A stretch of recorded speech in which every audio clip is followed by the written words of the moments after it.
Vamos a poner más ejemplos, esto no acaba aquí. Bueno, os pongo un ejemplo de nuevo. Imaginaos que estáis en una escena de 4600 Kelvin. Esto es una hora después de que ha salido el sol. Tenéis 4600 Kelvin. ¿Queréis respetarla? Bueno, si queréis una dominante cálida, tenéis que hacer un balance por encima, a más frío, para que la cámara compense con un cálido y refuerce ese cálido. Me iría a 5000. Si lo quiero muy cálido, pues 6000. Cuanto más hacia arriba, más azul tiene que compensar la cámara, más rojo va a ser el filtro, más cálida va a ser la foto. Para 2800 el efecto análogo es poner un filtro azul. Compensar 2800 Kelvin de una bombilla amarilla es poner un filtro azul. Si no la tengo, si de verdad no la tengo, ese filtro azul existe en la cámara. Lo está poniendo. Voy a conseguir una foto azul. Estas fotos, estas dos fotos que vais a ver seguidas, están tomadas en el mismo momento, una detrás de la otra. Pam, pam, las dos. No ha cambiado la luz, no ha cambiado nada, lo único que mientras estaba ajustando apagaron la luz del faro. Es el único cambio que vais a ver. ¿Qué he hecho? Aquí he puesto 3000 Kelvin. Le he dicho, cuidado que hay una luz aquí naranja. Mentira. Si es un amanecer nublado, esto es mentira. No hay luz naranja. ¿Qué ha hecho? Poner un filtro azul. Pues bueno, ya tengo mi dominante azul. Yo quería para esta imagen, pues ese azul de misterio, está el agua movida. Bueno, creía que le venía bien y yo he elegido ese balance. Y la siguiente, pues la quiero cálida. ¿Por qué? Pues porque es un ejemplo para hoy. ¿Qué hago? Cojo mi balance y le digo 10.000. Y cuando le digo 10.000, ¿qué entiende la cámara? Pues que estoy iluminando con un azul bestial. ¿Qué hace ella? Pues me pone un filtro cálido bestial. Como es mentira, que no era tan azul, pues he conseguido un rosita cálido. Esto es lo que me permite entender el color de la luz. Claro, esto combinado con la dirección, con la intensidad y con la calidad, pues consigo dominar la luz, consigo definirla y consigo matizarla y consigo crear lo que yo quiera. Entonces el concepto difícil que nos está costando entender es el del color complementario. Es qué color con qué color me hacen un blanco. Este es el problema que estamos teniendo aquí. Es decir, como hasta ahora tampoco os había preocupado mucho el balance de blancos, no estáis habituados a pensar en cuál es el color complementario. No sabéis que si yo a la cámara le digo azul y al flash le digo amarillo con una capucha, el resultado es blanco en la cámara. Esto no lo hemos hecho nunca y no sabemos que existe. Y esta es la ventaja de hacerlo con un método fotográfico y no informático, porque luego no se puede hacer. Y esto que os digo de que el flash tenga un color y el ambiente tenga otro, o lo haces allí o no sabes esto cómo hacerlo. Lo has perdido. Vamos a ver este ejemplo, que también es bastante ilustrativo. Fotos diferenciadas 5 minutos en la exposición. Es decir, estas dos fotos tienen una diferencia de 5 minutos en la toma. La primera, la de la izquierda. Hago un balance de 10.000 Kelvin en mi cámara. ¿Vale? ¿Qué era 10.000 grados centígrados en el cuerpo metálico? Un azul bestial.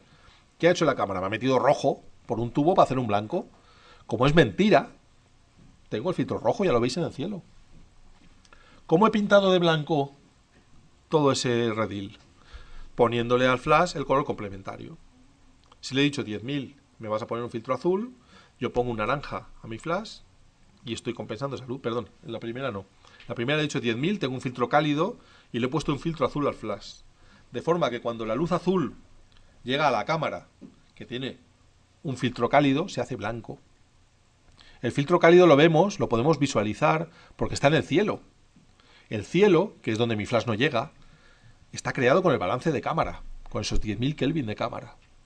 Y cuando yo voy a pintar, pongo el complementario, que es el azul, en mi flash, y cuando se mezclan, estoy haciendo blanco. Pues esto es difícil, pero esto es maestría en fotografía. Es decir, esto es dominar una situación. Esto es querer hacer un macro y que este plátano aparezca más amarillo y yo con la capucha del flash y el balance de mi cámara sé hacer el plátano más amarillo sin afectar al resto de colores.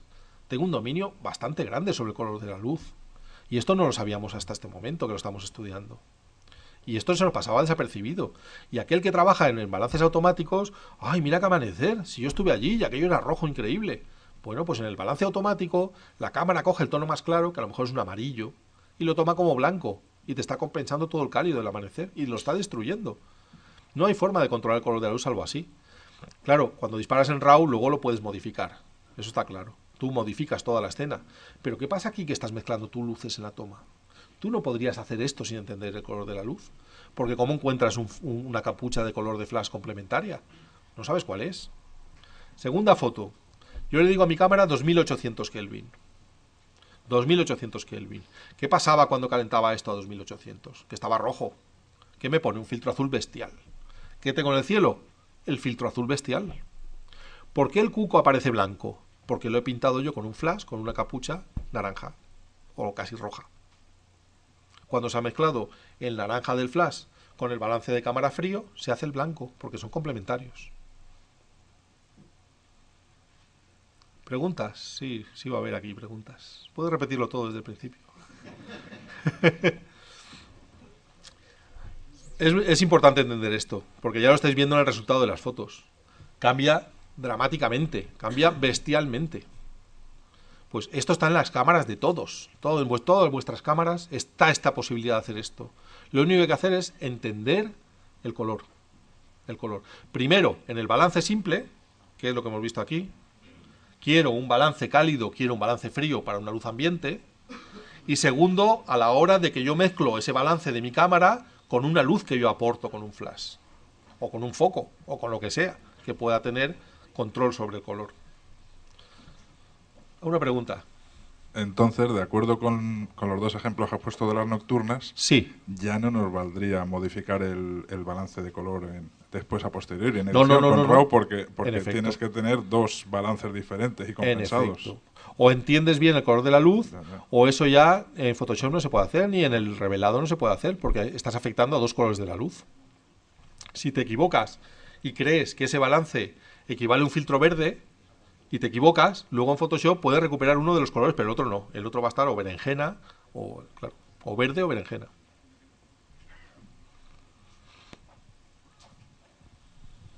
¿Hasta qué punto influye, aunque vendrá la lección de los filtros, el uso de los filtros, los degradados neutros, en la temperatura de color, si colocamos uno, si colocamos dos, y por otra parte, si queremos hacer fotos en blanco y negro? Sí. Bueno, el color de los filtros, a pesar de que nos lo venden como densidad neutra, no son de densidad neutra. La gelatina tiene una carga magenta que ella sola no la nota, es decir, tú pones un filtro de gelatina, un degradado, y no lo vas a notar, pero en cuanto sumes dos, ya vas a ver que el color magenta está predominando en la escena. Hasta aquí lo vas a poder dominar, es decir, si no quieres esa dominante, que se produce donde está el tinte, es decir, en la parte de abajo donde el filtro es transparente no tenéis tinte y no se va a notar magenta, pero en los cielos vais a notar que cuando utilizáis dos filtros degradados se suben mucho de cálidos. Entonces, sin retoque esto no lo vais a poder conseguir. Con el balance sabéis lo que hacéis, porque delante se quedará muy frío. Si queréis enfriar el cielo, que está muy cálido, pero bajo no hay tinte magenta ni cálido, pues vais a enfriar el primer plano. La solución es no utilizar nunca más de un filtro de gelatina. Dos de gelatina ya darían esas magentas. Y lo que sí podéis hacer es combinarlos con los de cristal. Los de cristal son mucho más perfectos, es cristal de calidad, y no va a dar ese magenta. Entonces, un filtro degradado con un filtro de cristal, ya sea polarizador o densidad neutra, va bien. Dos filtros de gelatina, ya no. Entonces, los de densidad neutra nunca los compréis de gelatina, porque os anula poder combinarlos con un degradado. Los de densidad neutra siempre, y todos los filtros que encontréis de cristal, mejor de cristal. Y la segunda pregunta era... La en blanco y negro, sí. Pues afecta igual. Es decir, si tú, la cámara, vas a hacer una foto en blanco y negro, en JPG, y le pones un filtro rojo, cuando tengas una escena en sol, tendrás un alto contraste. Si coges un verde y estás haciendo pues unos almendros con el suelo verde, un día nublado, vas a tener el mismo contraste que tendrías en la película en blanco y negro. O sea que se pueden utilizar los filtros que utilizábamos para blanco y negro, para luego ir a la ampliadora, podemos seguir utilizándolos en digital, o tenemos el mismo efecto. Y es recomendable saber cómo funcionan, porque creo que la fotografía sirve para todo, nos va a servir para todo. Entonces, si queréis obtener una imagen lo más acabada posible en la fotografía, para que luego el que quiera después retocar, que retoque, y el que no, que le quede lo más acabada posible, tenemos los filtros clásicos, el naranja, el rojo, el amarillo, el azul, todos los filtros de color que utilizábamos para blanco y negro, para luego ir al laboratorio, lo podemos utilizar en fotografía de blanco y negro digital. ¿Más preguntas? Vamos a ver si nos queda algún ejemplo por aquí. Bueno, vamos a ver si con la siguiente lo entendemos también mejor. No van arriba y abajo, van al lado. Es decir, el filtro que he puesto en el flash para esta foto de cielo cálido, de cielo rojo, naranja, es el azul.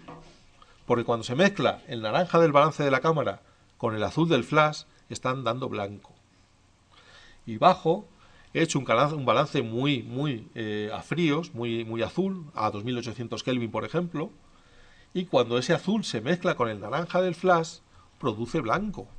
Así es como hice estas fotos. Y esto es lo que hay que entender.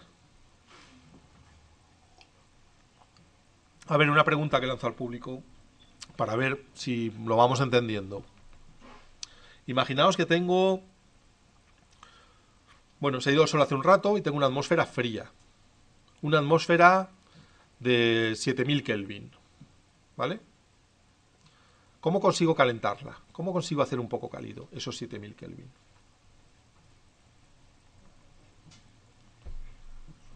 Subo a 10.000.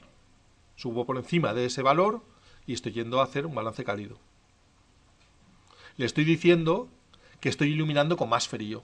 ¿Os acordáis de que cuando calentábamos el metal? 10.000 era un azul marino. Como ese azul es más azul que el de la escena, ese filtro de compensación es más cálido y voy a tener un poco de calidez en la escena. ¿Vale?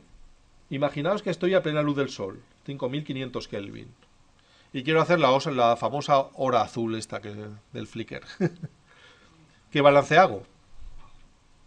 3200, 3400, 3600. La hora azul es un mito, no es una hora.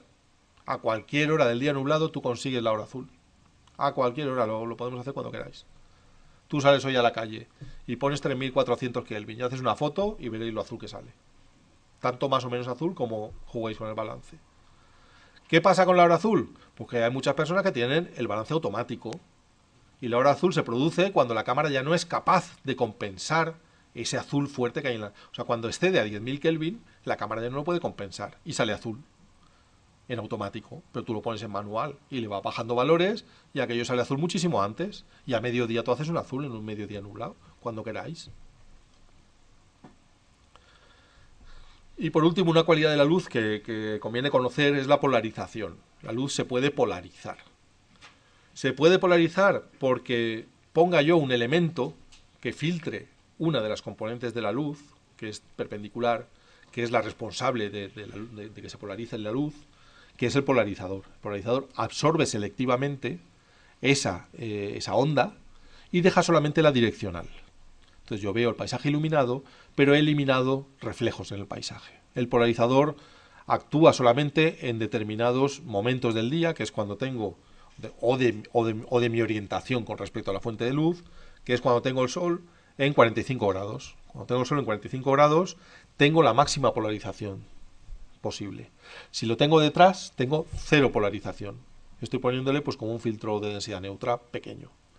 Y cuando lo tengo de contra, igualmente la luz no se polariza. Entonces tengo unos grados laterales, que es cuando la luz realmente se polariza.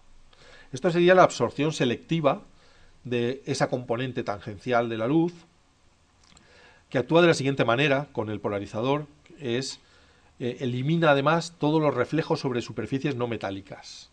Es decir, la calima la quita, porque es una reflexión de la luz en partículas de humedad en el ambiente. Las hojas que ha llovido y están mojadas y aparecen blancas en la foto, se elimina ese reflejo y aparecen muy verdes. Entonces, cualquier superficie que brille y que no sea metálica, un cristal, el agua, el polarizador va a actuar y va a eliminar los reflejos. Mucha gente dice que satura el color. Bueno, claro, si elimina reflejos, el color aparece más puro. Con el cielo hay que tener cuidado porque, claro, si estoy trabajando con un angular muy extremo, un 20 milímetros, pongamos por caso, estoy sacando una porción grande de cielo. Ahí la luz va a llegar con distinto ángulo, porque estoy sacando muchos grados de cielo. Entonces el polarizador muchas veces me va a hacer como una especie de aro azul marino en una parte de la foto o en el centro, según donde esté el sol y según donde apunte yo. Entonces, con angulares extremos es mucho más recomendable utilizar un filtro degradado, o un filtro degradado azul de 1 o 2 diafragmas, o un filtro gris, aunque no da el mismo resultado. Pero claro, si hay nubes en el cielo, el filtro azul ya no lo puedo utilizar porque se notaría en las nubes, y ya tiene que ser un filtro gris, de 1 diafragma, de 2 diafragmas. Mejor que el polarizador. El polarizador se usa muy bien en las verticales, aunque sea con angular, porque la porción de cielo ya es mucho más pequeña y la polarización es más uniforme. Pero en cuanto saco pues muchos grados en la escena, la polarización en el cielo cambia y voy a ver ese degradado, esa gradación azul, que no siempre está bien.